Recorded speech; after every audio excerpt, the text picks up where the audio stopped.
લેબનોનમાં થયેલા હુમલા ગાઝા શાંતિ મંત્રણા તોડી પાડવા જ કરાયા હતા. એન્ટી બ્લિંકન અમેરિકાના વિદેશ મંત્રી એન્ટી બ્લિંકને ખેદ વ્યક્ત કરતા જણાવ્યું હતું કે જ્યારે ગાઝામાં શાંતિ સ્થાપવા માટે હમાસ ઇઝરાયલ વચ્ચે શાંતિ મંત્રણાની વાત આવે છે ત્યારે એવી ઘટનાઓ બને છે કે યુદ્ધ વિરામ અને શાંતિ મંત્રણાની વાત જ પાટા પરથી ઉતરી જાય છે. તેઓએ વધુમાં કહ્યું હતું કે ગઈકાલે લેબનોનમાં થયેલા પ્રાણઘાતક પેજર વિસ્ફોટો વિશે અમેરિકા તપાસ કરી રહ્યું છે. આ વિસ્ફોટો સાથે ઇઝરાયલનું નામ જોડવામાં આવ્યું છે તે પણ અમે જાણીએ છીએ. બ્લિંકન ઇઝરાયલ હમાસ યુદ્ધમાં શાંતિ સ્થાપવા માટે શરૂ કરાયેલા પ્રયાસોના ભાગરૂપે ગઈકાલે અહીં આવી પહોંચ્યા હતા. ત્યારે પત્રકાર પરિષદને કરેલા સંબોધન દરમિયાન એક પ્રશ્નના ઉત્તરમાં તેમણે કહ્યું હતું કે અમે જ્યારે યુદ્ધ વિરામ માટે મંત્રણાઓ કરીએ છીએ ત્યારે એવી ઘટનાઓ બને છે જેથી સમગ્ર ગતિવિધિ પાટા ઉપરથી ઉતરી જાય છે. તે સર્વવિદિત છે કે મંગળવારે હિઝબુલ્લાહ આતંકી જૂથે લેબનોનમાં અંગત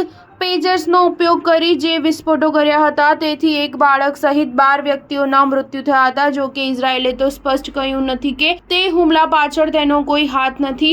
તેણે તો તે પેજર એટેક્સ અંગે પોતે જવાબદાર નથી તેવું પણ કહ્યું નથી. સ્ટાર ન્યૂઝ 7 હંમેશા સચ્ચાઈની સાથે.